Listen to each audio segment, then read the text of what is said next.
Hello everyone and welcome to the instructional video on how to replace the belt of your Dual 505. We'll start off by taking off the platter. First we take off this rubber bit, put it on the side. Next we can see that the platter is held in place by this plastic piece in the center. We can place our fingers on top of it to prevent it from turning and then turn the platter clockwise like so. I'll do it again, like so, without the knot turning. Then it comes up and we can take it out. Next we can carefully lift up the platter like so and put it on the side. Here we see the mechanism on which the belt rides, and it is very easy to replace. If we look at this mechanism a bit more closely, we can see that there's a plastic piece that guides the belt over this bigger piece, and this here is the motor. And I'll show you. Varying the speed varies the width of the spindle that is on the top of the motor, as you can see here. This brown thing is going up and down, effectively pushing these pieces further apart and making the motor spindle wider. So we'll start by taking off the old belt. Now don't throw this away yet, because it might be salvageable. But first we're gonna have a look at the motor. In this instance the motor is clean, as you can see.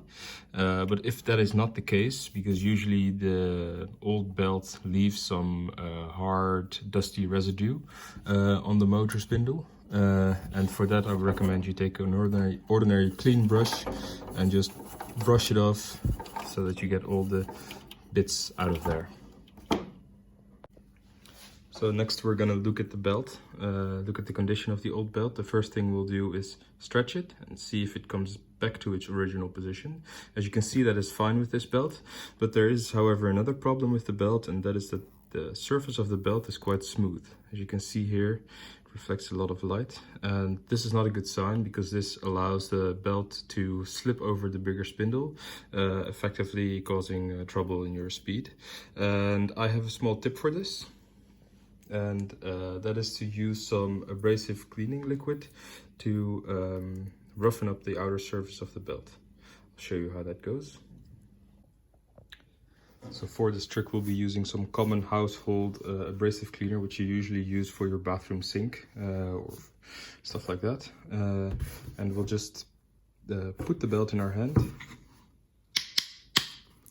and drop a few drops. Of course, I've shaken this before usage, so all the abrasive materials evenly distributed. And we'll put a little bit on our hand, like so, and just gently rub the belt between your hands, like so.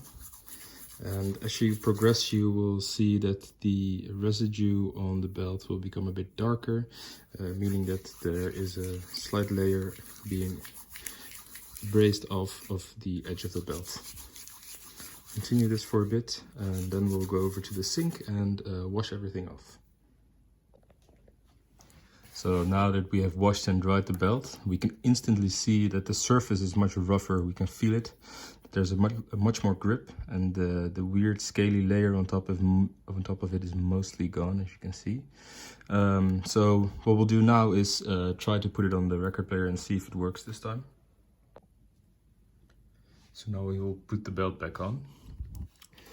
The way in which we do that is we first put it over this big disc here, and we guide it through this plastic piece here, like so, and then let it go.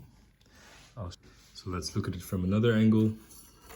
We just put the belt over the inner platter and make sure it stays straight, and we guide it in between these two teeth. So there's two positions, so the top one or the bottom one. And these forks will sort of guide the belt, so make sure that the belt is in between these two plastic teeth.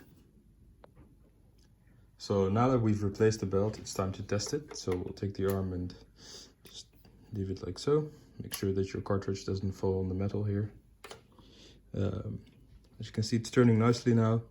And if we switch the 45 to 33 RPM lever, we can see that the belt instantly changes the height So as I switch the lever, it instantly changes here and here. We look more closely from the side to see whether the belt is not dragging on this piece of plastic here. And if that were to be the case, usually recommend to alter the height of the motor. So the motor is suspended by these 3 points here, and you can just simply take off these clips, put in a washer between them, because the rubber gets saggy, and because the rubber gets saggy, the belt will be lower and therefore it will be touching this piece of guiding plastic. But here you can see that everything is running smoothly. Try it one more time. 33 RPM, 45 RPM. So the next step would be to put the platter back on. So we'll take the platter like so. Make sure it won't be scratching the surface below, so just suspend it lightly. And as you can see, it's quite wobbly now still, which means it's not in the correct position. So we turn it a bit while holding the spindle, and you can hear it falling into place. It's more stable, it doesn't move anymore. So now it's time to put this sealing thing back on. So we slide it back in like so. We can see it lying loosely, and we hold it down with our fingers so it doesn't move, and we turn the platter, and then you can feel it locking into position. Check it one last time. This looks perfect.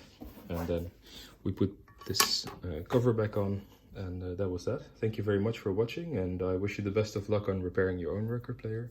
If you have any questions, please leave them down in the description. And if you're interested in seeing other videos on how to repair your own record player, please check out my channel and like and subscribe. Thank you very much. Bye.